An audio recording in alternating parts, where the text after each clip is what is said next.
Well, hello again and welcome to St James's Park. Well, yeah, that was quite magnificent. On the pitch, off the pitch, it was truly sensational. And don't think that those two things exist separately of each other. They are intrinsically linked, and the team fed off the crowd and the crowd fed off the team. How many times did we see players crunch through tackles and celebrate as if they'd scored a goal and roared the crowd up into action? It really was a night for the ages at St James's Park. We've just been debating down there in the press room, was it better than Barcelona? Was on a par with Barcelona? Was Barcelona slightly better? Who cares? Let's just enjoy this in the isolation of what it was. It was magnificent. A 4-1 victory for Newcastle United over Paris Saint-Germain. For those of you who were here, lucky you. For those of you who weren't, I'll try and capture a flavour of it, and I'll try to break down the performance too as to why Newcastle were so much better than Paris Saint-Germain.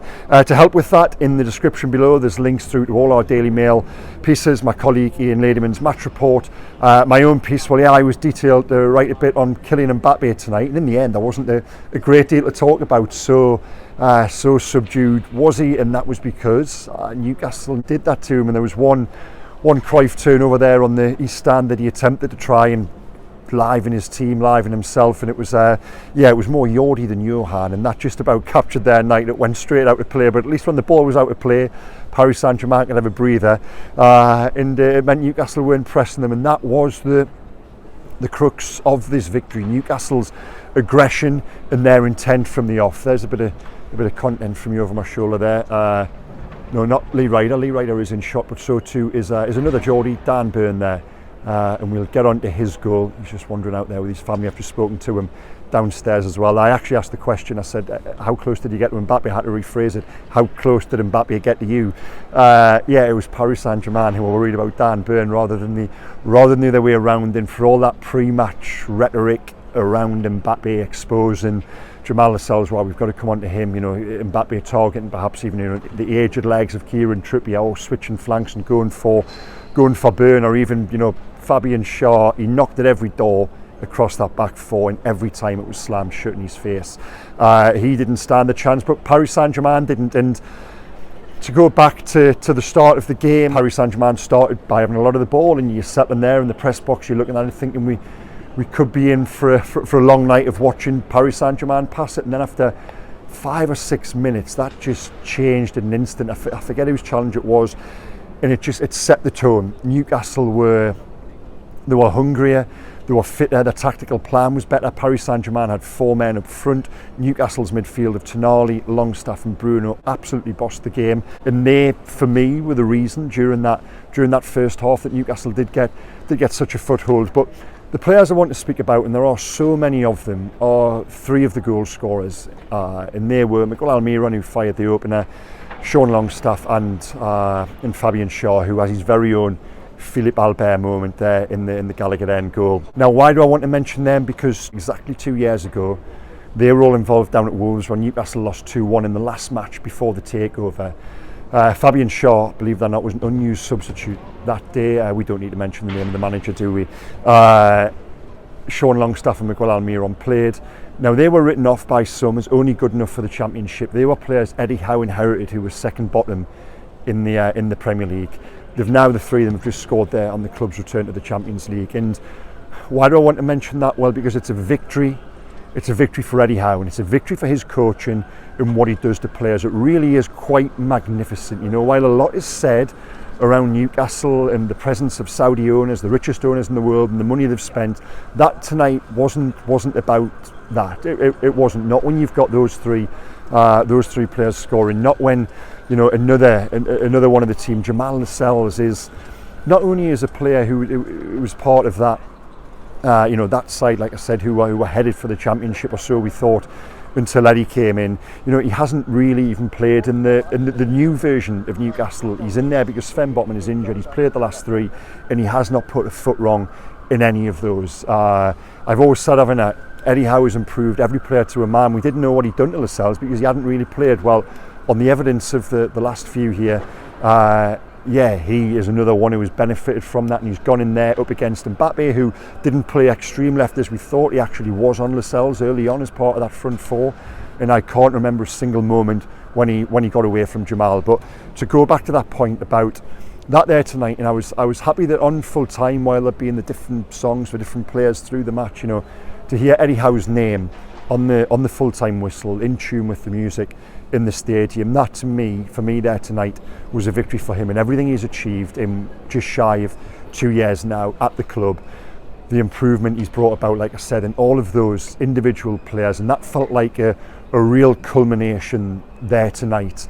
Now, I've said in recent weeks, haven't I didn't think Newcastle were necessarily at their very best, but they were winning, they were maintaining momentum, they weren't scoring goals, and they've come out the other side there, because that wasn't them at their very best. I think they've met the bar, and I think they've actually gone beyond it.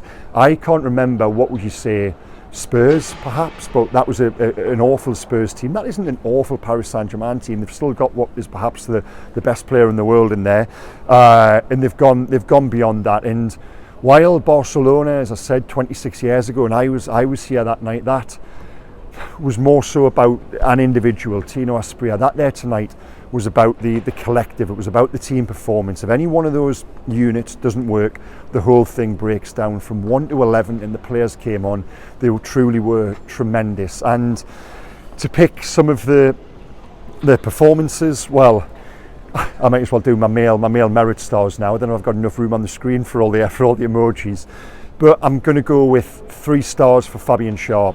Even before he scores that goal at the end there, and don't forget, for his goal, he's actually won the ball with a crunching challenge, swap passes with Jacob Murphy, put it top corner. Even before that, he never put a foot wrong, and he is someone who, when he plays alongside Sven Botman, he actually goes quite quietly about his business. I thought tonight he made a noise, and he led, and he was obvious, and he was evident. Everything he did in terms of his distribution, his tackling, the first yard, yes, he wasn't as quick. Those 4 up front for Paris Saint-Germain, wow, they'd be wonderful on FIFA. Absolute speed demons, the 4 of them. But but Fabian Schar had that first yard, that 2 yards, that 3 yards in his head, and they never got a sniff. I thought Schar was Newcastle's best player. Now, I know there's a lot of competition in this field.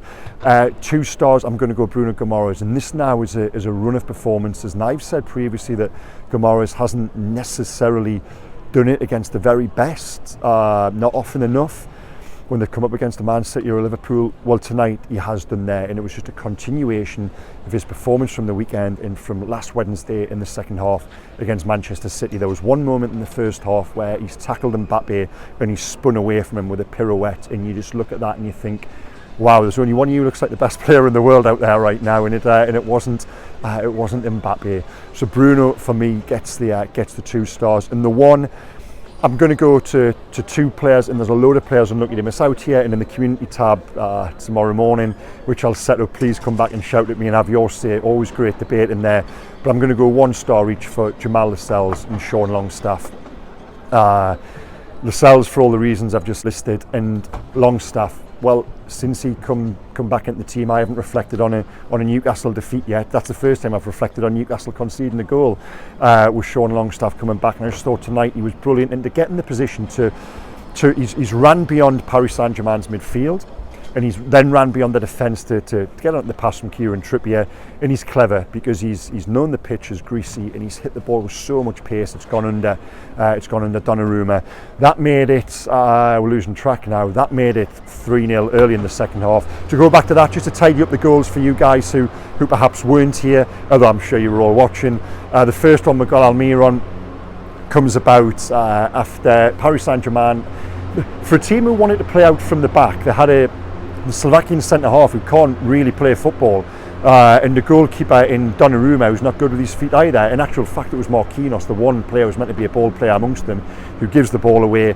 Isaac has the shot, Almiron follows up, and the noise inside the stadium on that goal was just it was spine-tingling. It really was, and to see the flags, the magnificent effort of war flags again, and to feel that energy inside the first half. You knew from that moment, and I committed quite early in terms of the tone of my piece, that being a Newcastle victory. The first goal I thought was always going to be important, and once Newcastle had it, I never doubted the result would be anything but, and that was because, not just because of the noise and the atmosphere and the feel, it was because of the performances. And you knew from the off that every one of those players was on it. And a little mention as well for Sandro Tonali, who I thought was very good tonight. He was the only change from the team at the weekend. He's come in and he looked like a real Champions League pedigree player there, and it was, like I say, I thought that midfield three who set the tone. They then get the second goal, Dan Burn, and wow, for a boy, you know, who was a season ticket holder here, had plenty of knocks in his career, released by Fulham at 25, was working in Asda as a teenager, for him to get his goal, even though, and you know what, you could say the delay spoiled it in a way, the VAR delay, but when he was stood on the touchline there, just by himself, just in front of us, and his family up in the stands, to be alone at the moment that the goal was confirmed, and he stood in that triumphant pose, I'm not going to repeat it, with his arms, nearly did, with his arms outstretched, that's a truly iconic image. It really is, and the delay actually allowed for that. So it's 2-0 half time. Sean Longstaff then gets that goal, you know, for 3-0. 3-1. It's a little bit nervy because you remember him back to Barcelona in '97, and Luis Enrique, of course, scored that night, and if it does go to 3-2, and us guys were tight on with deadline, you are a little bit nervy. There was no need, and then Fabian Schar does what he does, and it just comes back to, like I say, those scenes on full time, and to Eddie Howe and the manager to put the club really, for the money they've spent money, and they've spent it well done, okay, but they've got no right really in 2 short years to go from there and to go here to beating Paris Saint-Germain, including the best player in the world, 4-1 so comprehensively. The reason they've done that, the reason the journey's been accelerated, is the manager. And I met a few guys beforehand for coffee, and they were asking me about Eddie. And I said, you know, if he was Eddie Howitzer from Bavaria, and we had been, you know, privy to all this body of work, the very best in the land, Real Madrid, Barcelona, Bayern Munich, Paris Saint-Germain, they would all want him. I honestly believe this guy, Eddie Howe, is one of the best, a generational manager, and he's still young. He's still only 45 years old, and Newcastle are so lucky to have him. And they really are going places. That's them top of the Champions League group now. I said when I saw the draw, I thought they'd emerge from it. I'm absolutely convinced of that now, and it'll take them into the, let's not get ahead of ourselves, they've still got work to do, of course, but that would take them into the second round, and then from there, well, who knows? You know, Paris Saint-Germain start this competition every year as one of the, you know, the top 3 or 4 in the bet, and the Newcastle have just absolutely dismantled them there, and they've dismantled them for mentality, for physicality, and for the technical ability as well. On every score, they were better than PSG, and it all contributed, like I said, to come full circle on the video. What happened in the stands, what happened on the pitch, which came first? Well, they came together from the very first whistle, even before the first whistle in the stands here. You just knew it was going to be a special night, and the DJ, for once, switched the decks off for 10 minutes before kick-off, and something you don't often see in the UK, a stadium singing 10 minutes out when the teams are still in the dressing room, and that's what we had here. And like I said, I just said to my colleagues, I'd said on the preview video, I didn't have a clue which way this game was going to go. Well, in that 10 minutes before kick-off, I turned to my colleague and I just said, Newcastle will win here. There's just something, there's a vibe, there's a feel in the air. So yeah, what a night. And was it better than Barcelona? Who cares? Let's just be thankful that there are 2 nights in the club's history to celebrate like that. And the point I will make is there are probably going to be many more as well. Thank you again for watching, guys. I hope you've enjoyed this video as much as the game, but I mean, that's pretty much impossible. I hope this video is only added to the game. Don't forget, keep on reading all those links below. Please hit like, please hit subscribe. There's loads of content to come on Mail Sport. Tomorrow at midday, check out my social pages. I'll be doing a Twitter Spaces live for Mail Sport where you can join in, you can ask questions of me, and we'll relive all of that, by which time I would have gathered a load more thoughts and probably have a lot more to say. You're trying to process so much in the immediacy of full time when you've spoken to the managers and the players as well. So yeah, thanks again for watching, guys. Let's have one last little scan around this place. It truly was a reminder of just how special St James's and that team can be. Okay, take care. Bye bye.